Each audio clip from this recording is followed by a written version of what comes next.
नाशिक विधान परिषद निवडणुकीसंदर्भात एक अपडेट समोर आलेली आहे। महायुतीच्या मतदारांना शिंदेंनी मार्गदर्शन केलेलं आहे। नाशिकमधील महायुतीच्या मतदारांना एकनाथ शिंदेंकडून मार्गदर्शन करण्यात आले।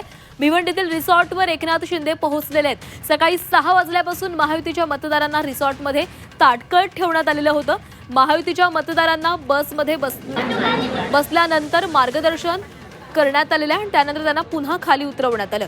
एकनाथ शिंदेंकडून मतफुटी होऊ नये यासाठी मार्गदर्शन केले जाते। नाशिक विधान परिषद निवडणुकीसंदर्भात एक महत्त्वाची अपडेट आहे आणि या संदर्भामध्ये अधिक बोलणार आहोत। आमचे प्रतिनिधी योगेश खरे आपल्यासोबत आहेत। योगेश, नाशिकमधील मतदारांना एकनाथ शिंदे यांच्याकडून मार्गदर्शन करण्यात आलेले आहे। मत कुठेही विभागले जाऊ नये, फुटू नयेत यासाठी हे प्रयत्न केले जात आहेत।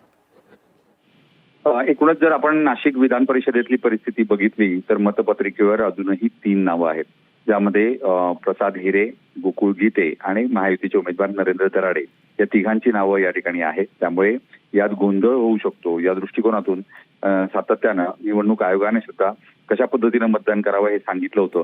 मात्र अगदी गेल्या 24 तासामध्ये जे काही वातावरण नाशिक विधान परिषदेतल्या मतदारांच्या बाबतीत फिरलेलं आहे, महायुतीचे उमेदवार जरी एका ठिकाणी असले तरी महाविकास आघाडीची भूमिका ही एक वेगळी दिसते आहे आणि त्यामुळे कुठलाही धोका पत्करून व्हायला नको या दृष्टिकोनातून एकनाथ शिंदे यांनी या ठिकाणी मार्गदर्शन केलेलं आहे। सर्व उमेदवार नाशिकला सर्व मतदार हे नाशिकला उमेदवारासाठी मतदान करण्यासाठी येणार होते, त्यांना पुन्हा खाली उतरवण्यात आलं आणि एकनाथ शिंदे यांनी त्यांना कशा पद्धतीनं मतदान करायचंय, आपण सर्वांनी एकत्रितपणे राहिलं पाहिजे अशा पद्धतीचं मार्गदर्शन या ठिकाणी केलेलं आहे। आणि आता थोड्याच वेळामध्ये सर्व मतदार नाशिकला रवाना होणार आहेत।